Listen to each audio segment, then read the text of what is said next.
আগামী ৯ সেপ্টেম্বর থেকে হতে যাচ্ছে ঢাকা বিশ্ববিদ্যালয় কেন্দ্রীয় ছাত্র সংসদ ডাকসু নির্বাচন। এই নির্বাচন নিয়ে হাইকোর্টের স্থগিতাদেশ ৩১ অক্টোবর পর্যন্ত স্থগিত করেছে দেশের সর্বোচ্চ আদালত সুপ্রিম কোর্ট।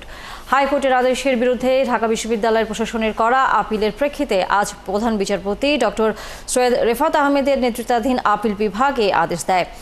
এর ফলে ৯ সেপ্টেম্বর ডাকসু নির্বাচন হতে আর কোনো বাধা থাকলো না বলে জানিয়েছেন ঢাকা বিশ্ববিদ্যালয়ের আইনজীবী শিশির মনির। ডাকসু নির্বাচনে শিবির সমর্থিত প্যানেলের জিএস প্রার্থী এস.এম. ফরহাদের নিষিদ্ধ সংগঠন ছাত্রলীগের সংশ্লিষ্টতার অভিযোগ এনে ঢাকা বিশ্ববিদ্যালয়ের এক শিক্ষার্থী রিট করলে ১ সেপ্টেম্বর হাইকোর্ট ডাকসু নির্বাচন ৩০ অক্টোবর পর্যন্ত স্থগিত করে। পরে চেম্বার আদালতে ১ ঘণ্টার মধ্যেই হাইকোর্টের আদেশ স্থগিত করেন। হাইকোর্টের আদেশের বিরুদ্ধে করা সিভিল মিশেলিয়ান্স পিটিশন সিএমএম শুনানির জন্য আপিল বিভাগের পূর্ণাঙ্গ বেঞ্চে পাঠায় চেম্বার বিচারপতি ফারা মাহবুব। হাইকোর্ট বিভাগ যে ডাকসু নির্বাচনের উপর স্থগিতাদেশ দিয়েছিলেন, এটি অনারেবল জাজ ইন চেম্বার স্টে করে দিয়েছিলেন।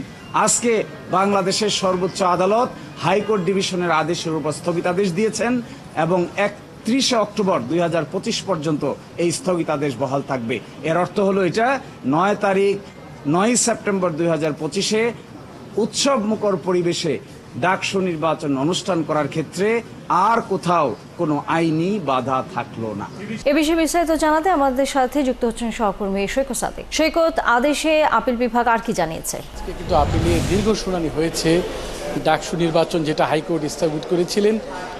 যে রিটকারী একজন প্রার্থিতা বৈধতা নিয়ে রিট করেছিলেন, তিনি কিন্তু হাইকোর্টে পুরো ডাকসু নির্বাচন স্থগিত চাননি। তিনি বলেছিলেন যে শিবির সমর্থিত যেই প্যানেল, সেই প্যানেলের জিএস প্রার্থী এস.এম. ফরহাদ তিনি আগে নিষিদ্ধ সংগঠন ছাত্রলীগের সংশ্লিষ্ট ছিলেন, ছাত্রলীগের সদস্য ছিলেন। তিনি কিভাবে এখন ডাকসু নির্বাচন করেন, তাদের এই অভিযোগ ধরে কিন্তু তারা হাইকোর্টে একটা রিট করেছিলেন। শুনানির পর হাইকোর্ট সেই পুরো নির্বাচনটাই স্থগিত করে দিয়েছিলেন ৩০ অক্টোবর পর্যন্ত। সেটা চেম্বার গড়িয়ে দেশের সর্বোচ্চ আদালত সুপ্রিম কোর্টের আপিল বিভাগে আজকে কিন্তু দীর্ঘ শুনানি হলো। সেখানে যে ঢাকা বিশ্ববিদ্যালয়ের যে আইনজীবী শিশির মনির, তিনি পুরো বিষয়টা তুলে ধরলেন যে নির্বাচনের প্রক্রিয়া কোন পর্যায়ে আছে। নির্বাচনের প্রচার প্রচারণা শুরু হয়ে গেছে। ৯ সেপ্টেম্বর নির্বাচন, সব প্রার্থীর পক্ষে প্রচারণা হচ্ছে। নির্বাচনে তারা চূড়ান্ত ভোটার তালিকা প্রকাশ করেছেন, প্রার্থীদের চূড়ান্ত তালিকা প্রকাশ করেছেন। ওই সময়ে এই নারী প্রার্থী কোনো অভিযোগ নির্বাচনী যে ট্রাইব্যুনাল ঢাকা বিশ্ববিদ্যালয়ের, সেখানে কিন্তু তিনি কোনো অভিযোগ তুলেননি। সেই ২৬শে আগস্ট যখন চূড়ান্ত তালিকা প্রকাশ করা হয়, এরপরে কিন্তু ঢাকা বিশ্ববিদ্যালয়ে এসে তিনি রিট করেন। সেই রিট যে কোনো এখতিয়ার নেই, সেই রিট যেহেতু প্রার্থী জিএস প্রার্থী আর তিনি হচ্ছেন গণ আন্দোলন ও মুক্তিযুদ্ধ বিষয়ক সম্পাদক প্রার্থী, দুইজনের প্রার্থিতাও ভিন্ন।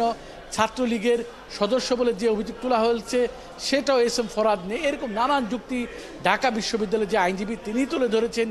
আজকে কিন্তু ঢাকা বিশ্ববিদ্যালয়ের পাশাপাশি এস.এম. ফরহাদের পক্ষেও একজন আইনজীবী সুপ্রিম কোর্টে শুনানি করেছেন। তিনিও দাবি করেছেন তার যে প্রার্থী তিনি ছাত্রলীগের সদস্য ছিলেন না, তিনি বৈষম্য বিরোধী আন্দোলনের জুলাই আন্দোলনের সদস্য ছিলেন, তিনি ডিবেট করতেন। পরবর্তীতে তিনি আজকে শিবির সমর্থিত প্রার্থী জিএস প্রার্থী। অন্যদিকে রিটকারীর পক্ষের তারাও শুনানি করেছেন, তারাও দাবি করেছেন যে এই প্রার্থী ছাত্রলীগের প্রার্থী ছিলেন। সবশেষে সুপ্রিম কোর্ট সব পক্ষের শুনানি শেষে হাইকোর্টের আদেশ স্থগিত করেছেন। সেটা ৩১ অক্টোবর পর্যন্ত স্থগিত করেছেন, যার প্রেক্ষিতে কিন্তু আগামী ৯ সেপ্টেম্বর এই নির্বাচন ডাকসু নির্বাচন হতে যে কোনো আর বাধা নাই, সেই বিষয়টি ডাকসু নির্বাচন বা ঢাকা বিশ্ববিদ্যালয়ের যে আইনজীবী শিশির মনির সেটাও তুলে ধরলেন।